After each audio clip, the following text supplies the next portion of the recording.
아내와 둘이서 살고 있어요. 사실 저희는 예전에 이혼을 할 뻔했는데 그 이유가 장모님 때문이어서 이렇게 말씀드리려고 해요. 조금 창피하지만 그래도 아무도 겪어보지 못했을 것 같아서 이렇게 글을 남깁니다.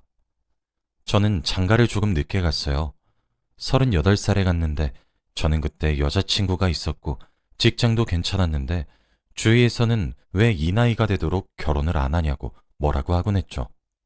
저는 딱히 결혼을 하고 싶다고 생각을 하지 않았고 결혼을 하면 책임감을 가져야 하는 게 부담스러웠거든요.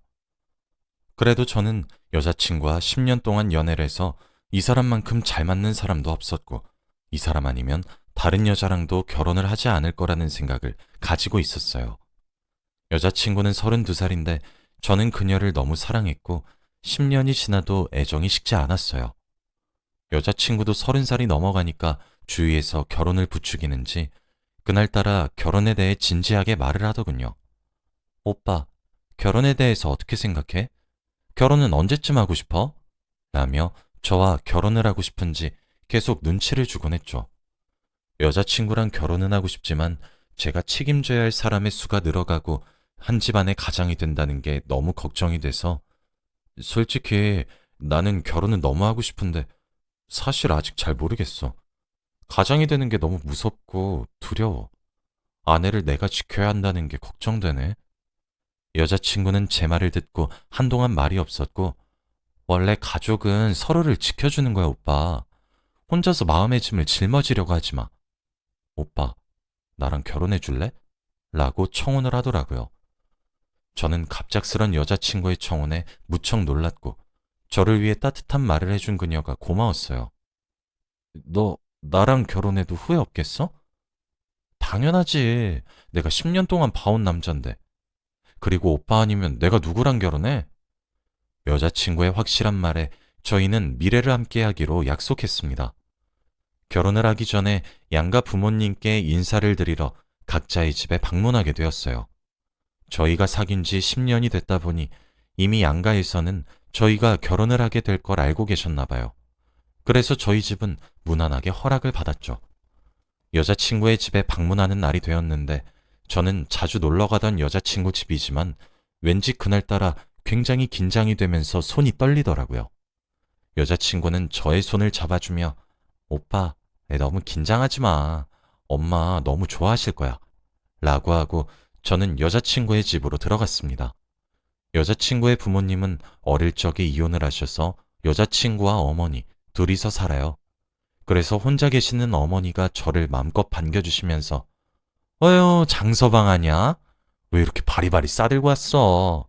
라며 결혼도 아직 안 한 저보고 장서방이라고 부르시며 웃으며 반겨주신 덕분에 편안한 식사 자리가 될 수 있었습니다.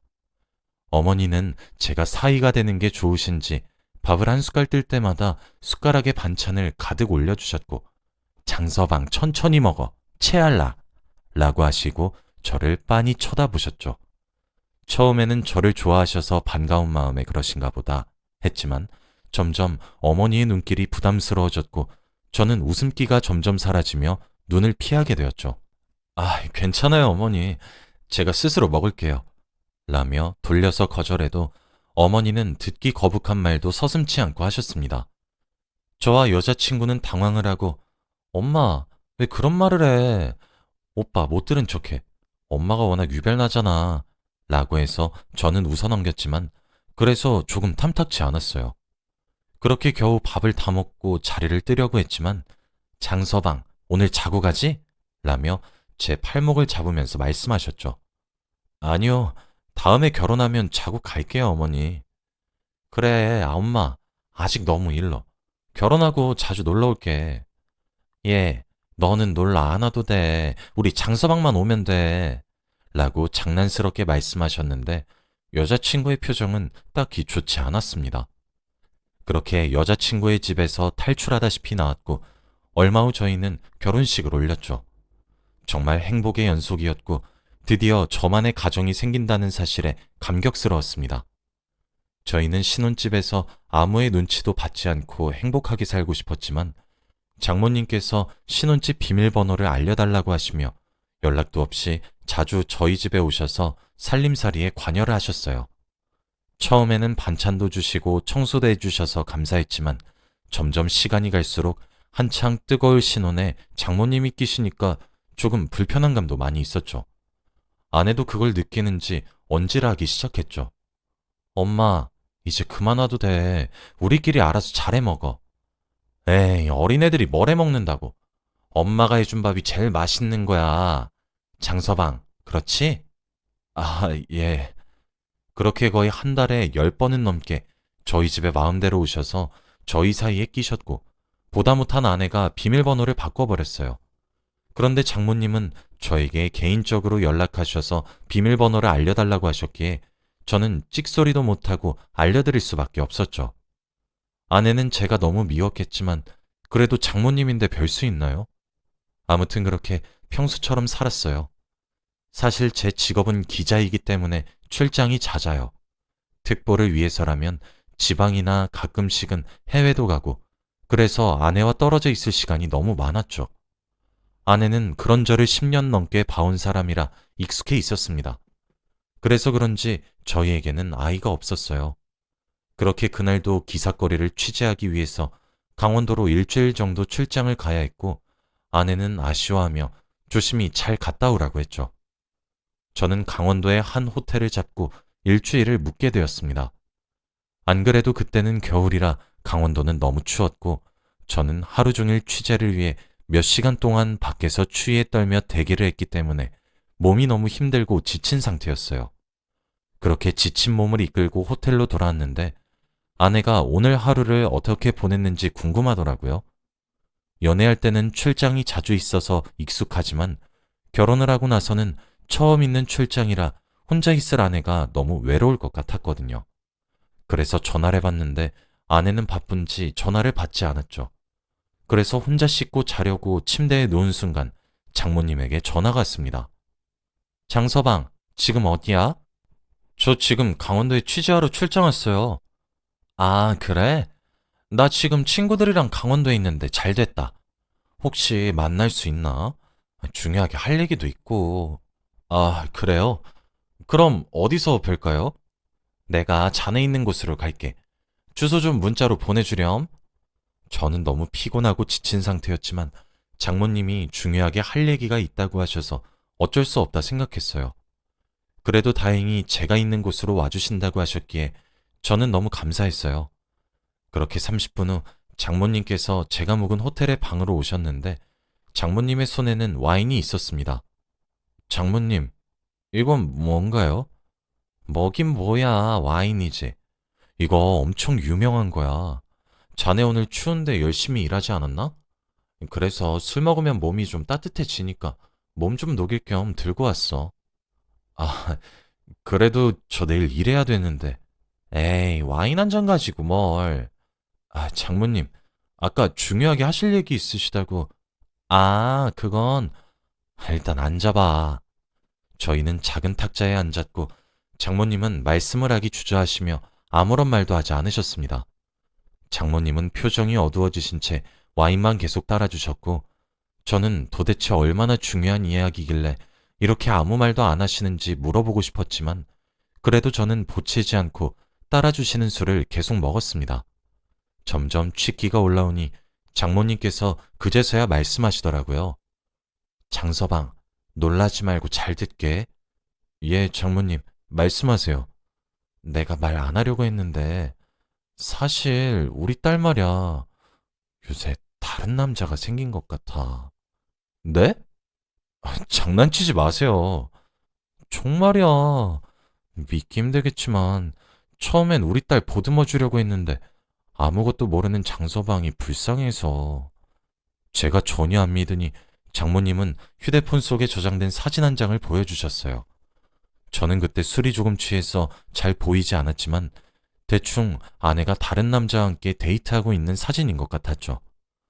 저는 그 자리에서 울면서 장모님께 하소연을 했어요. 장모님, 어떻게 그럴 수 있죠? 저희가 함께한 세월이 무려 10년인데. 제가 서럽게 울며 신세한탄을 하니 장모님은 저를 위로해 주시며 그치, 우리 딸이 잘못했지. 내가 애를 잘못 낳았어. 미안해, 장서방. 저는 처음 겪어본 아내에 대한 배신감에 사로잡혔어요. 장모님께서 저를 위로해 주셔서 저도 모르게 펑펑 울었습니다. 그리고 어느샌가 저도 모르게 잠이 들었나 보더군요. 저는 아침에 깨질 듯한 머리를 부여잡고 일어났는데 옆에 한 여자가 있는 것을 보았고 그 여자의 정체가 장모님인 것을 안 순간 비명을 질렀습니다. 저는 당장 옷을 입으며 장모님을 깨워 이게 무슨 일이냐고 물었더니 장서방, 어제 기억 안 나? 라고 하시는 게 아니겠어요? 장모님, 제발 알아듣게 말하세요. 왜 제 침대에서 주무시고 계시냐고요? 장서방, 어제 기억 안 나? 진짜 기억 안 나나 보네. 나 가지고 놀았던 거야? 저는 장모님이 보여주신 사진을 보며 펑펑 울었던 기억까지만 있었고 더 이상의 기억은 없었기 때문에 장모님의 말을 도저히 믿을 수 없었죠. 장모님, 저는 기억이 나지 않아요. 제발 진실을 말해주세요. 자네 정말 실망이네. 자네 옆에서 밤새도록 위로해준 사람을 이렇게 몰라봐도 되는 거야? 저는 아내에게 어떻게 말을 해야 할지 너무 무서웠어요. 자신의 엄마와 남편이 그런 짓을 했다는 게 얼마나 충격이 크겠어요. 저는 장모님을 내쫓고 혼자 방에 남아 어젯밤 일을 곰곰이 생각을 해봤지만 아무리 기억을 하려 해도 생각나지 않았고 아내에게 도대체 어떻게 말을 해야 할지 고민이 되었죠. 하지만 결론은 아내도 저 말고 다른 남자와 바람을 피우는 마당에 나는 더 크게 복수를 해줬다 생각을 하기로 마음을 먹었고 저는 일도 열심히 하면서 지냈죠. 장모님은 그날 바로 집으로 내려가신 모양인 것 같더군요. 저는 일주일 후 신혼집으로 갔는데 그곳에는 장모님이 계시는 게 아니겠어요? 아내는 일하러 갔는지 그 남자를 만나러 갔는지 모르겠지만 저는 그날 이후로 처음 뵙는 장모님의 모습에 너무 어색했고 어떤 말을 해야 할지 고민하고 있을 찰나에 장모님이 먼저 장서방 잘 갔다 왔나? 라고 평소처럼 저에게 인사를 해주셨습니다. 저도 네라고 한 뒤 저희 사이에는 정적이 흘렀죠.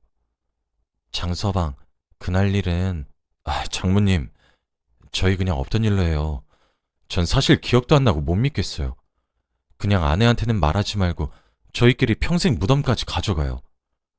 어떻게 있는 일을 없던 일로 할 수 있겠나? 난 아직도 그날의 일이 생생한데... 라며 저에게 사진 한 장을 보여주셨고 그 사진 속에는 저와 장모님의 다정한 모습이 담겨 있었습니다. 장모님이 사진을 찍으셨더군요.